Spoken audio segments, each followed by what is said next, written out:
Apa yang terjadi jika Indonesia perang melawan Malaysia? Apabila pertanyaan ini kita berikan kepada orang Indonesia, pasti dia akan menjawab, Indonesia pasti menang. Demikian juga jika kita tanya orang Malaysia, dia akan menjawab Malaysia pasti menang. Itu sangat wajar, tapi bagaimana jika kita melihat dari kacamata netral?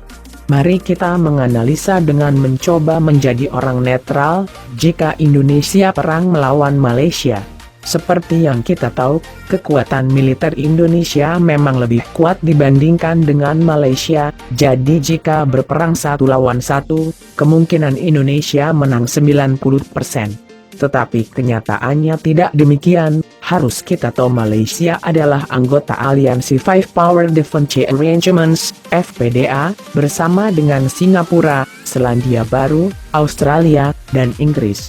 Jika Indonesia berperang melawan salah satu negara ini, berarti negara yang lainnya akan ikut membantu. Ancaman yang lebih besar lagi dari Inggris yang merupakan anggota Pakta Pertahanan Atlantik Utara, NATO, yang juga punya klausul sama. Belum lagi ancaman muncul dari Amerika Serikat, ayah kandung Inggris, yang merupakan negara terkuat di dunia saat ini. Lebih dari itu, AS juga bisa mengendalikan PBB. Bagaimana dengan Indonesia? Indonesia boleh saja mempunyai semangat yang berapi-api, tapi itu tidaklah cukup mampu untuk menandinginya. Seperti yang kita tahu bahwa persenjataan Indonesia tidaklah secanggih negara-negara sekutu, bahkan mereka mungkin mengatakan tidak perlu menembak pesawat Indonesia, ntar juga jatuh dengan sendirinya.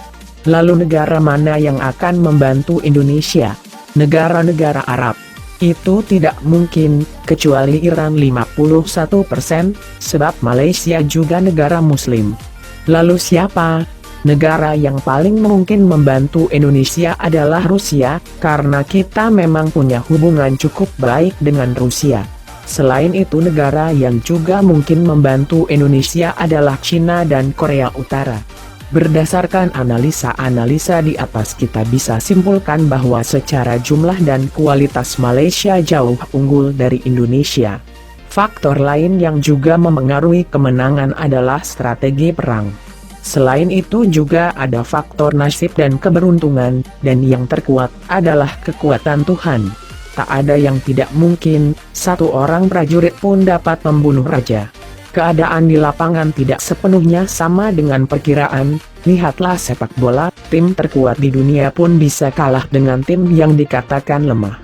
Jadi siapa yang menang kalian bisa menyimpulkan sendiri.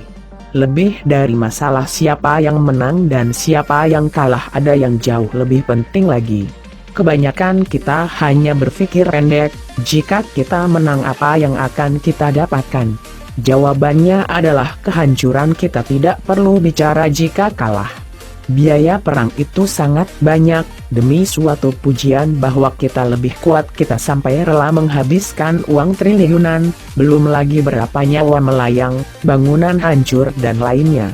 Selesai berperang dan akhirnya menang, apa yang kita dapati? Mungkin kita akan melihat mayat kedua orang tua kita, rumah hancur, darah di mana-mana. Pemerintah juga harus membangun lagi negara yang telah hancur. Biayanya berapa? Utang semakin menumpuk, perekonomian hancur dan banyak lagi hal-hal mengerikan yang akan kita dapatkan. Yang menang saja begitu. Bagaimana kalau kita kalah? Bayangkan sendiri. Selama ini, jika melihat berita jika martabat negara saya tercinta dilecehkan, hal pertama yang muncul dalam pikiran kita adalah perang. Kata itu mudah sekali diucapkan, satu kata itu hanya akan menimbulkan kebencian. Masih banyak cara menyelesaikan masalah selain perang. Itu tergantung bagaimana pemerintah kita saja. Kami sekedar mengingatkan, janganlah kita mudah terprovokasi oleh oknum-oknum yang berpikir sempit, cobalah berpikir lebih pintar. Gantilah kata perang di otak kita dengan kata damai. Damai itu indah. Perdamaian adalah hal yang sama seperti yang diinginkan oleh Presiden Turki Erdogan. Ketegangan Indonesia-Malaysia akibat insiden bendera terbalik dalam buku panduan SEA Games 2017 di Kuala Lumpur ternyata menarik perhatian Erdogan. Presiden yang dikenal tegas ini mengeluarkan komentar yang mengingatkan jati diri kedua negara. Malaysia dan Indonesia harus hidup rukun sebagai saudara serumpun.